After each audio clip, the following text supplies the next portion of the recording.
Bhagavad Gita, chapter 7, verse 21. Jaya Radha Madhava Kunja Bihari Jaya Radha Madhava Kunja Bihari Gopi Jana Ballabha Girivaradhari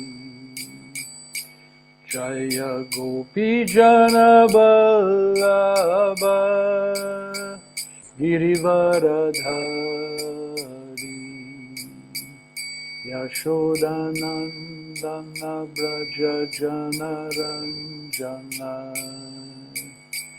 Yashodanandana Braja Jana Ranjana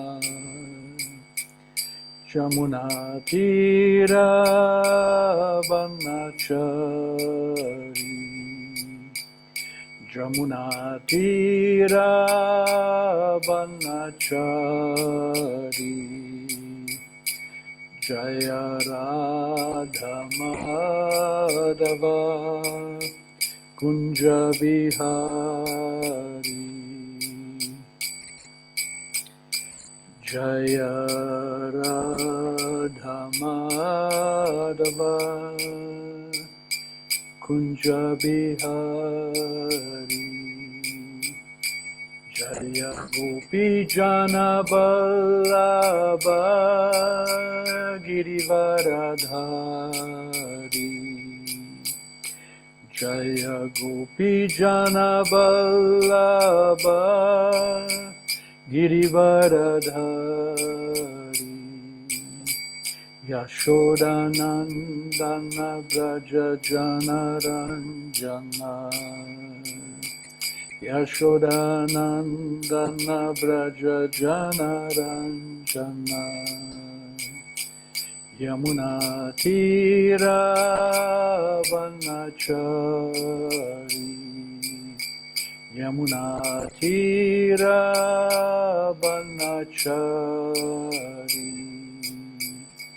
Jaya Radha Madhava Kunja Bihari Jaya Radha Madhava Kunja Bihari Jayam Vishnupada Paramahamsa Parivrajagacharya Stotara Sata Sri Srimadesi Bhaktivedanta Swami Shri Prabhupada Ki Jai Ananta Koti Vaishnava Vrinda Ki Jai Namacharya Sri Haridas Thakur Ki Jai Prem se kaho Shri Krishna Chaitanya Prabhu Nityananda Shri Advaita Gadadhar Shri Vasadi Gaura Bhaktavinda Ki Jai Shri Shri Radha Krishna Gopa Gopinath Shama Kunda Radha Kunda Giri Govardhan Ki Jai Vrindavan Mathura Dham Ki Jai Navadip Mayapur Dham Ki Jai Jamuna Mai Ki Jai Ganga Mai Ki Jai Bhakti Devi Ki Jai Tulsi Devi Ki Jai Samaveta Bhaktavrinda Ki Jai. All glories to the assembled devotees. All glories to the assembled devotees. All glories to Sri Sri Guru and Gauranga. All glories to Srila Prabhupada.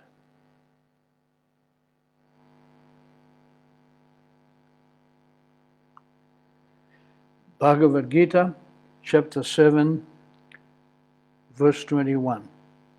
Yo yo yam yam tanum bhakta shraddhayar chitumitchati tasya tasya chalam shraddham tameva vidadhamyaham.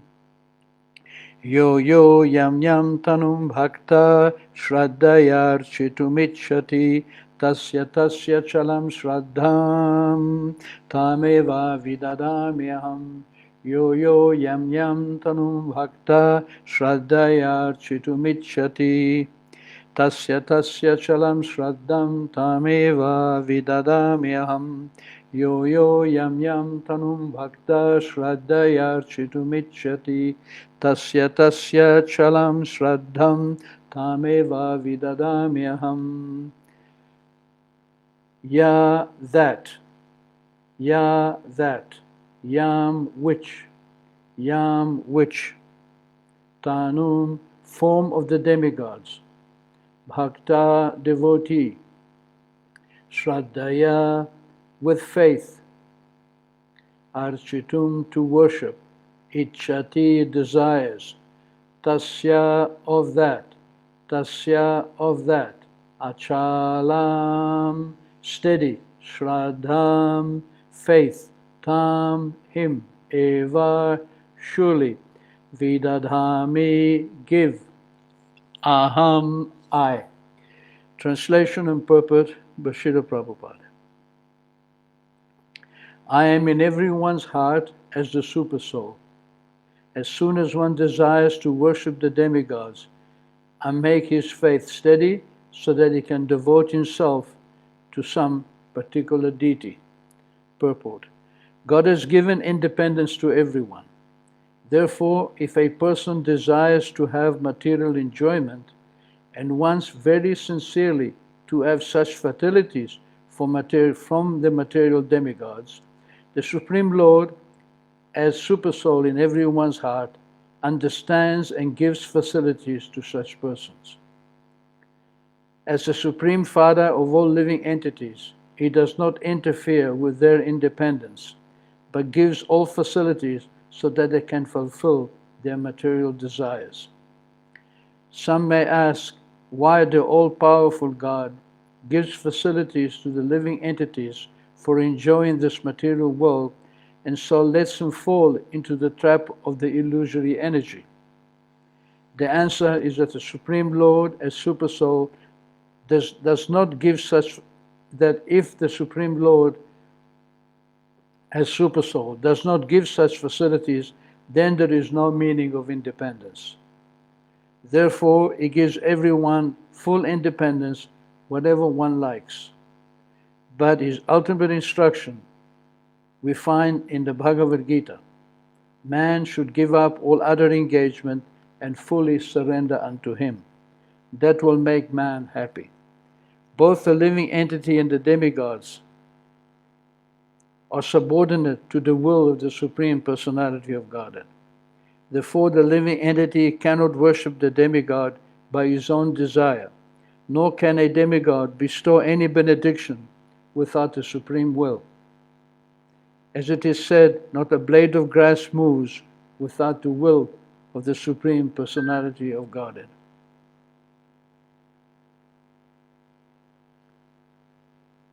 Generally, persons who are distressed in the material world go to the demigods as they are advised in the Vedic literature. A person wanting some particular thing may worship such and such a demigod. For example, a diseased person is recommended to worship the sun god. A person wanted education may worship the goddess of learning, Saraswati. And a person wanted a beautiful wife may worship the goddess Uma, the wife of Lord Shiva. In this way, there are recommendations in the Shastras, Vedic scriptures, for different modes of worship of different demigods. And because a particular living entity wants to enjoy a particular material facility, the Lord inspires him with strong desire to achieve the benediction from that particular demigod, and so it successfully receives the benediction. The particular mode of the devotional attitude of the living entity towards a particular type of demigod is also arranged by the Supreme Lord. The demigods cannot infuse the living entities with such an affinity, but because He is the Supreme Lord or the Supersoul who is present in the heart of all living entities, Krishna gives impetus to man to worship certain demigods. The demigods are actually different parts of the universal body of the Supreme Lord. Therefore, they have no independence. In the Vedic literature, Taittiriya Upanishad, first Anuvak, it is stated, the Supreme Personality of Godhead as Supersoul is also present within the hearts of the demigod. Therefore, He arranges through the demigod to fulfill the desire of the living entity. But both the demigod and the living entity are dependent on the supreme will. They are not independent. Yo yamnam tamum bhakta shraddhayarchitumichyati tasya chalam shraddham tameva vidadami aham. So these few verses at the end of the 7th chapter are very important, because the material disease, our tendency in the material world, is to think everyone is our servant. We think we are independent. We can do whatever we want. We think we're God. We think everybody else should respect us. That is the deep-rooted tendency that we have. And we have that because we are part and parcel of God. God is supremely independent, supremely powerful, so we have some of that independence and power as well. But we misuse it. When we become disconnected from God and think we are independent, then we think God should serve us. Therefore, when we see some misery or some pain in the material world, then we immediately criticize, oh, why does God allow this? Why does God allow poverty? Why does God allow disease? Why does God allow war, pestilence, suffering? We criticize, and we try and play a little role of God by creating hospitals, old age homes, feeding the poor. But actually, in effect, we cannot do anything unless God gives us permission. You want to feed the poor? Where are you going to get your food from? Who is going to make the rice and the wheat and the vegetables and the ghee? Without the earth, without the rain, without the cows, you cannot produce food. It is beyond your capacity to produce food. And it is beyond your capacity to mitigate other people's distress unless permission is given by God. Of course, it is good to help others. It is good to create hospitals, old age homes. It is good to feed the poor, to help the poor, absolutely. But in accordance to God's plan. First, we must understand that if somebody is suffering, if somebody is in distress in the material world, it is not because of God. It is because of that person's activities used under the umbrella of the independence that God has given him. This umbrella of independence is given to us because God is supremely independent. And because we are part and parcel of God, we are part and parcel also independent. And without independence, there cannot be any loving exchange. As I often explain, you cannot force somebody to love you. Then it is not love, it is fear. Real love means that in a relationship, if all the conditions exist for that relationship to break, yet the relationship continues, that means there is love involved. Just like a mother, she loves the child. It doesn't matter whether the child smiles or whether the child cries. It doesn't matter whether he's clean or whether he's dirty. The mother will love the child irrespective of what the child will do. The child may not even want to be with the mother. He may leave home when he grows up, when he gets a little older. But the mother will never stop loving the child. That is love. That is the only example of love that there is in the material world, actually. It is the love of the mother for a child. It is causeless. There is no reason. So this love is dependent upon our independence from Krishna. So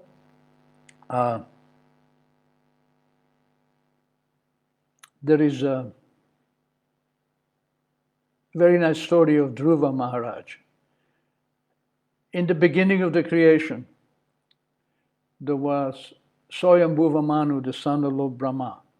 This history is there. The Vedas are a compilation of many, many histories.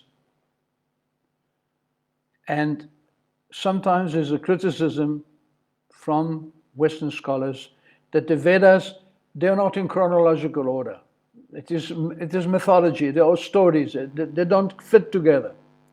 But actually there is an answer to that. Answer is very simple, that life is eternal. We are not born and we don't die. The soul is eternal. Krishna says, Natu eva aham jatu na asham. Neither you, Arjuna, nor me, are ever born or will ever die. Natvam neme janadipa. Nor all these kings assembled on the battlefield. Bhavishyana bhavishyamaha. And in the future, we will not cease to exist. So, the history of man's relationship with God, the history of man's independent activities from God in a material world is eternal. It is going back, there is no beginning. So there is no point in keeping a chronological order, because we were not created at one point and we will become perfect at a certain point. History, according to the Veda, is not linear. It is cyclical. It moves in circles. Therefore, what is the content of the Veda? The content of the Veda are instructions and stories and narrations that help us to understand our spiritual nature and our relationship with God. That is the subject matter of the Vedas. That's what is important. Not what happened at the beginning and what will happen in the future. That will repeat itself again and again. So in this particular millennium in which we live, the first son of Brahma was Swayambhuva Manu. There are 14 Manus in every day of Brahma. The Manus are particularly in charge of this earth planet and humanity. Therefore, we are called Manushya, man, coming from Manu. Manu is protecting us and leading us and guiding us with the help of other demigods. So, the Swayambhuva Manu had two sons, Uttanapada and Priyavrata.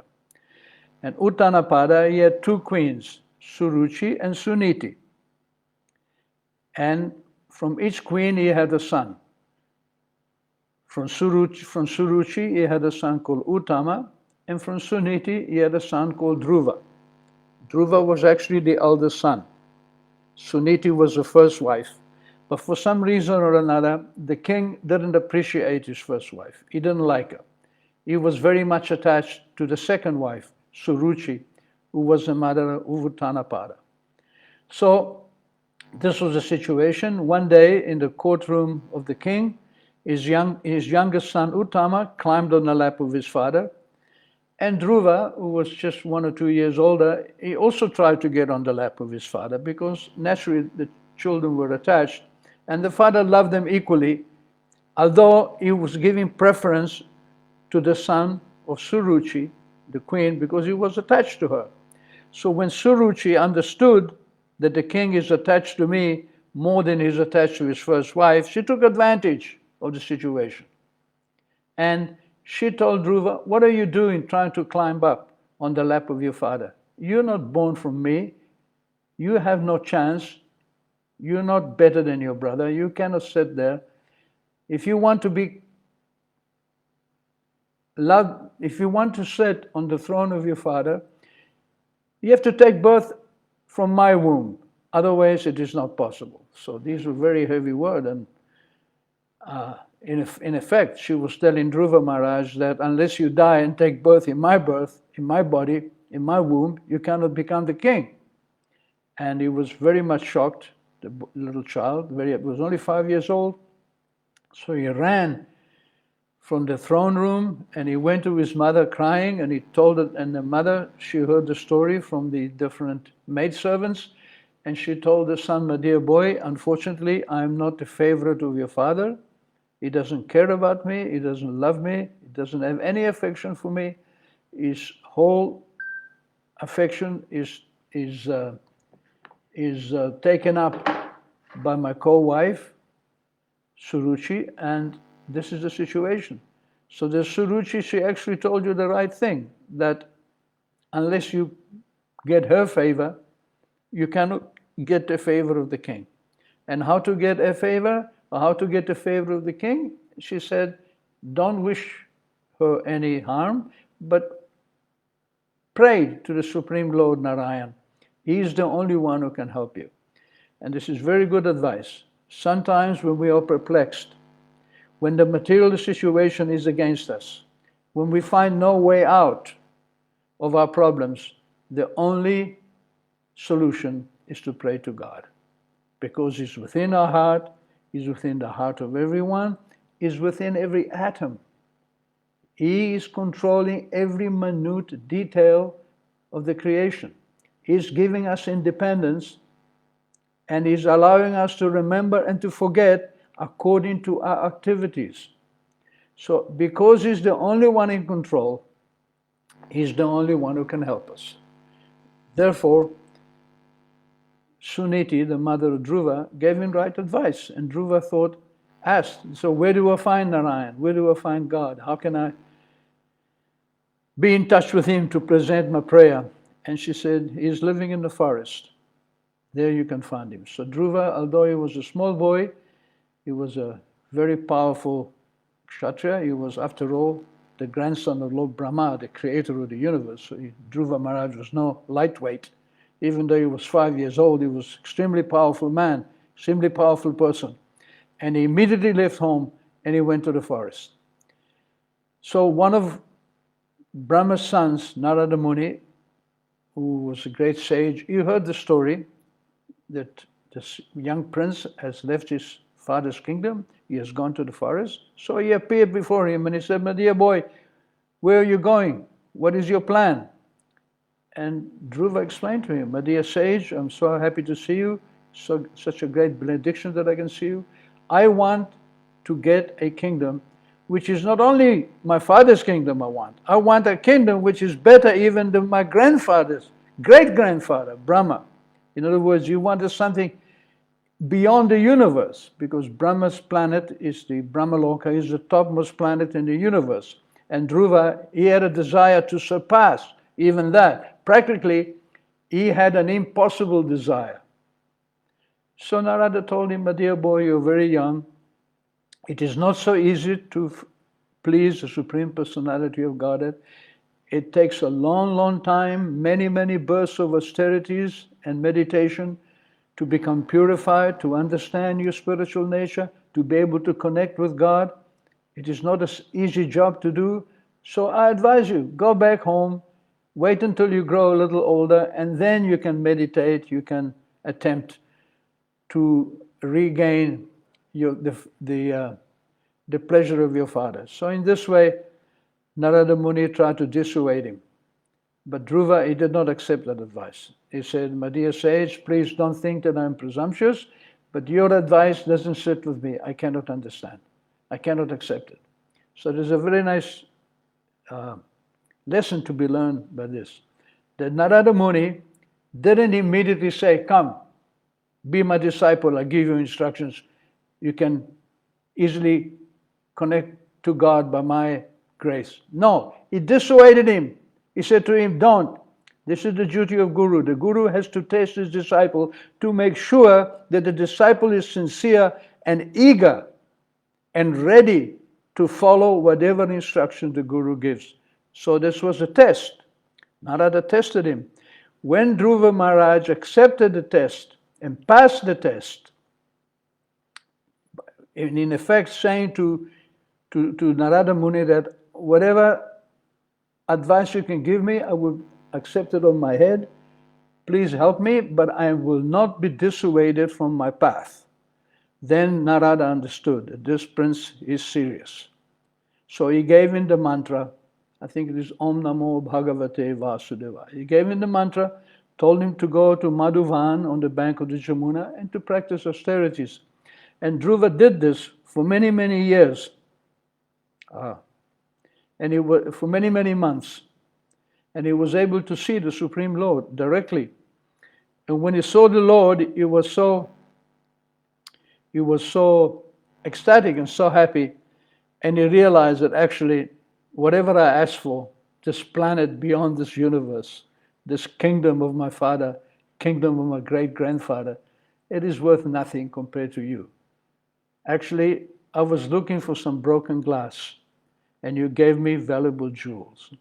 This is the wonderful effect of genuine spiritual life, that we are looking for something, some temporary relief from pain, freedom from birth and death, but actually when we meet Krishna, then we understand that there is no comparison. There is no material comparison to Krishna. So in this way, Dhruva Maharaj was able to meet the Supreme Lord, and in effect, the story goes on, it is in the Srimad Bhagavatam. In effect, Lord Vishnu said, you can become the king of my kingdom, called Shweta Dweep. Within the material universe, there is one planet which is from Vaikuntha, which is not affected by the material conditions. It doesn't get destroyed at the end of the life of Brahma. And this planet is called Shweta Dweep, and that is where the Kshiro Dakshaya Vishnu resides on the Ananta Sheshanaga bed, the bed made of Ananta Shesha, the great serpent, lying in the ocean of milk. Kshiro Dakshaya Vishnu. Kshiro means milk, Daka means ocean, Shaya means to sleep or to lie down. So this Vishnu gave Dhruva Maharaj, gave him the royal post to be the king of Dhruva Loka. It's called Shweta Dweep. From that day it has become known as Dhruva Loka, and it is even better than Brahma Loka because it is one of the Vaikuntha planets. So this is the story, that if we take advantage of worshipping Krishna, whatever benediction we may desire, Krishna will fulfill the benediction hundreds and hundreds of times over. So don't think that by giving up material sense enjoyment, you will lose. By giving up attachment to material life, by giving up desire to become the proprietor and the controller of any material element, don't think if you give all these things up, you will lose. No, you will gain more and more and more. And that is Krishna's instructions. Even though in this verse of Bhagavad Gita, 7:21, it says, if a living entity wants material enjoyment, I give it to him through a particular demigod. Krishna himself does not give material enjoyment. Material enjoyment is a byproduct of worshipping Krishna. A devotee doesn't require material enjoyment. He requires Krishna enjoyment. We want Krishna to be happy. When we see that Krishna is happy, we become happy. Just like when you water the root of a tree, the tree branches and leaves and fruits all become nourished. So when we worship Krishna, every single possible desire we may have, even that we may not even know about, becomes satisfied. Therefore, even though here Krishna says, I make a devotee's faith in a demigod strong if the devotee requires a material benediction from that demigod, my real instruction, Prabhupada comments in the purport, in the conclusion of the Gita is, Sarva dharmam parityaja mam ekam sharanam braja. Give up all your ideas, give up all your worships, give up all your connections to the demigods, and simply surrender to me. Aham tvam sarva papebhyo mokshashyami. I will release you from all material desires. By surrendering to Krishna, automatically our material desires will be annihilated. Masucha, do not be afraid, Krishna says. It's just like when a small child wants to learn to swim and his father is in the deep end of the pool and he says, jump. The child will jump even though he cannot swim because he has full faith that his father will catch him and prevent him from drowning. In the same way, when we surrender to Krishna, he will take care of all our needs. We don't have to be able to do anything. Simply, we have to be able to surrender. And how do we surrender? We surrender by chanting the name of God. Hare Krishna, Krishna Krishna, Hare Hare, Hare Rama, Rama Rama, Hare Hare. This is very simple. Give up all religion, simply chant Hare Krishna, and leave everything to Krishna. Lead a pious life. Don't kill anyone. Don't eat animals. Don't kill animals. Don't chase after the opposite sex. Don't try to acquire more than you require, more than you need. Don't cheat. Don't gamble. Simply surrender to Krishna. Whatever you have, you offer him. Chant his holy name, and your life will become perfect. Thank you very much indeed. So, this is my last class. I've pre-recorded this. It is on my Facebook page. It will be also on the Bhagavad Gita group and the ISKCON Amsterdam Facebook page. It's my last class in Thailand. Day after tomorrow, I return to India, and we will go back to the previous schedule. But even though this is a pre-recorded, I have one guest, John Garrett. Hare Krishna. Thank you for participating. And